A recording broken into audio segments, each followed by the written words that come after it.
Episode of B Money's Horror Review. Today I have with me Dr. Charles A. Thunderbread. Sorry, Corey Lytle.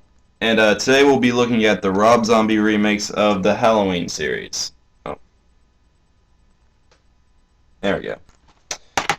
Now I'd like to say something first off. I don't usually like to do remakes because I hate Michael Bay and that seems to be the only person that does them nowadays.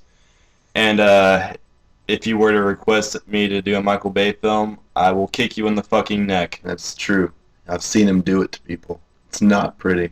You don't want that. Alright, now back to the films at hand. Rob Zombie, as opposed to Michael Bay, is very tasteful with his gore. As opposed to you'd see in Michael Bay's Texas Chainsaw remake where it was just nasty.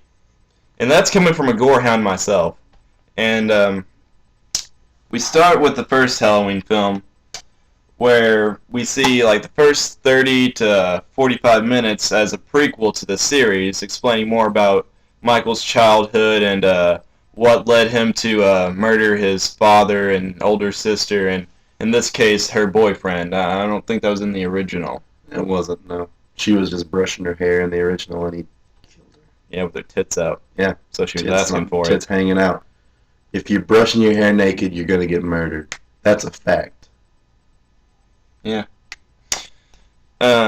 So we see a good part of the film as a young Michael in an insane asylum being visited by his mother and his one-on-one sessions with Dr. Loomis, who is portrayed by Malcolm McDowell, who has done a huge body of work. What was his most popular? Clockwork Orange. Clockwork Orange. Does a lot of voice work for like Metalocalypse and video games like Metal Gear Solid and God of War 3, Fallout 3.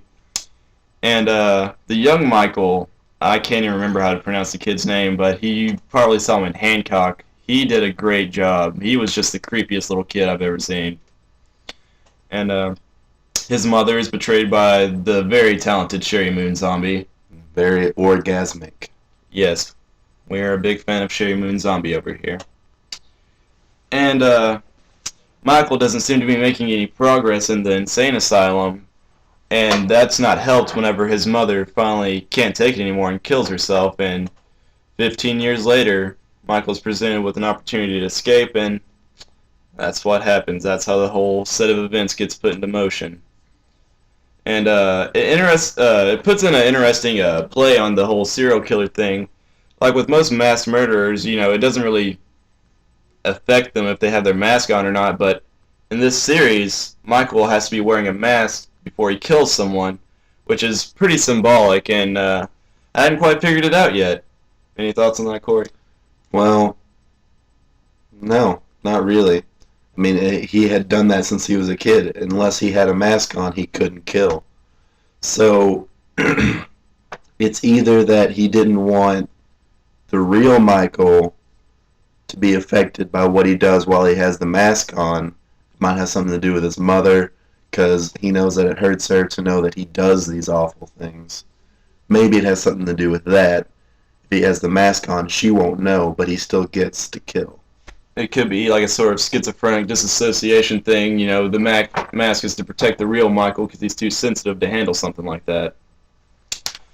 Anyway, like in the original, we see Laurie Strode growing up with a normal foster family, and everything seems to be going all right, being a babysitter in high school, as it goes.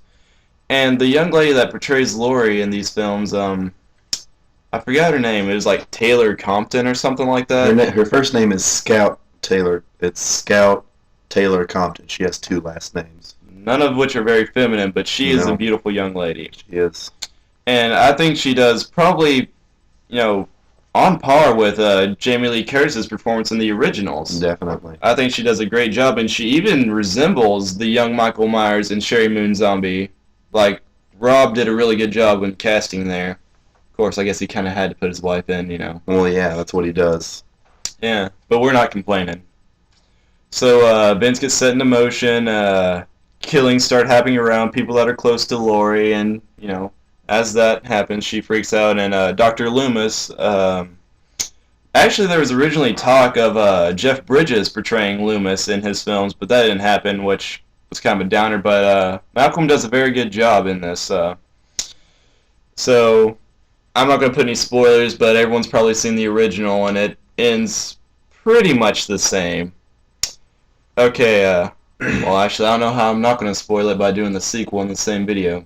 Well, then let's spoil it. Alright, well, if you haven't seen the first one, stop watching the video here and come back later. Okay, next